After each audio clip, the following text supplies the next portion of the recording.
Bayangkan, seorang dokter menyelamatkan nyawa seorang anak kecil. Keputusan yang tepat benar, bukan? Tapi bertahun-tahun kemudian, anak itu tumbuh menjadi monster. Bagaimana jika keputusan baik bisa menciptakan kejahatan? Bagaimana jika manusia bisa mengendalikan orang lain hanya dengan kata-kata? Inilah Monster, sebuah thriller psikologis yang akan membuat kalian mempertanyakan moralitas dan makna kehidupan itu sendiri.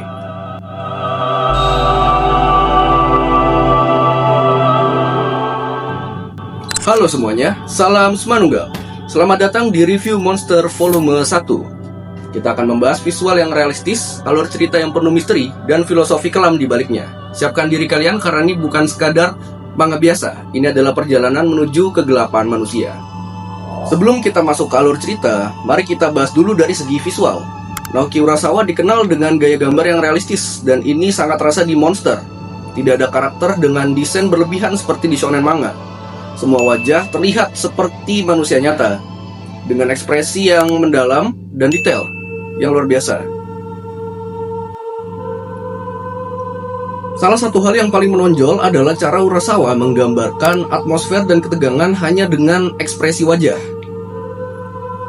Misalnya senyuman Johan yang dingin tanpa emosi, atau ekspresi ketakutan seseorang sebelum semua terasa sangat hidup dan menyeramkan. Paneling di Monster juga patut diacungi jempol. Urasawa tahu kapan harus menggunakan panel besar untuk memperlihatkan kejutan, kapan menggunakan panel kecil untuk mempercepat ketegangan, dan kapan membiarkan keheningan berbicara lebih keras dari dialog.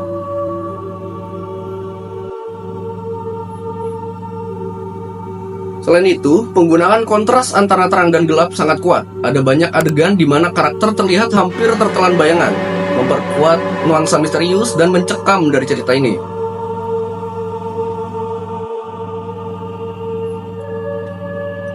Sekarang kita masuk ke bagian cerita. Monster bukan hanya sekedar thriller biasa. Ini adalah kisah yang mengajak kita merenungkan pertanyaan moral yang mendalam. Mari kita lihat bagaimana semua dimulai. Tahun 1986 di Düsseldorf, Jerman, Dr. Kenzo Tenma adalah seorang ahli bedah muda berbakat asal Jepang yang bekerja di sebuah rumah sakit elit. Karirnya cemerlang, ia dihormati banyak orang dan bahkan bertunangan dengan putri direktur rumah sakit. Hidupnya tampak sempurna.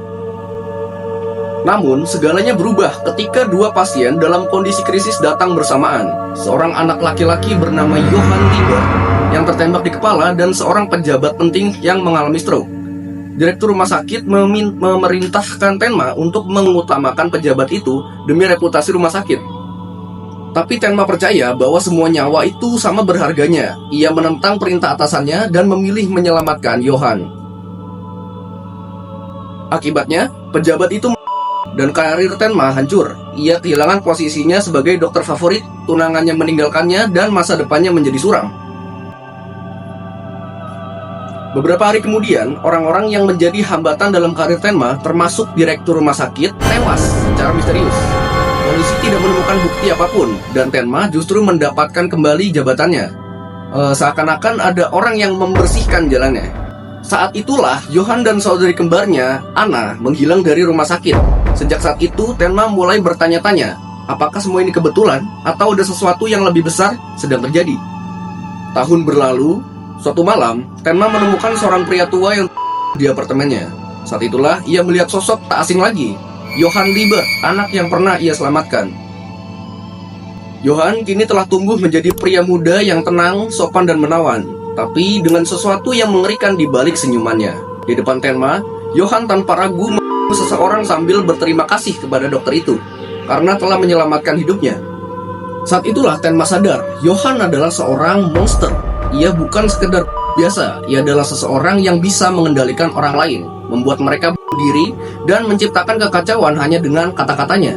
Setelah semua kejadian itu, Tenma tidak bisa tinggal diam. Ia merasa bertanggung jawab atas semua kejahatan yang dilakukan Johan. Maka ia meninggalkan kehidupannya yang nyaman dan memulai perjalanan untuk mencari Johan. Bukan hanya untuk menenangkannya, tapi juga untuk memahami siapa sebenarnya dia. Semakin dalam Tenma menggali masa lalu Johan, semakin ia menemukan kengerian yang lebih besar bahwa Johan mungkin bukan hanya seorang pembunuh, tapi bagian dari sesuatu yang lebih besar, lebih dalam dan lebih gelap dari yang ia bayangkan. Di balik thriller psikologis ini, Monster sebenarnya adalah sebuah refleksi tentang nihilisme, eksistensialisme, dan sifat dasar manusia.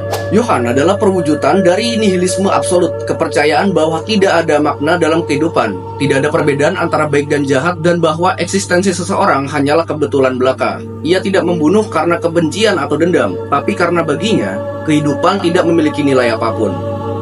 Di sisi lain, Tenma adalah kebalikannya. Seorang idealis yang percaya bahwa setiap kehidupan berharga.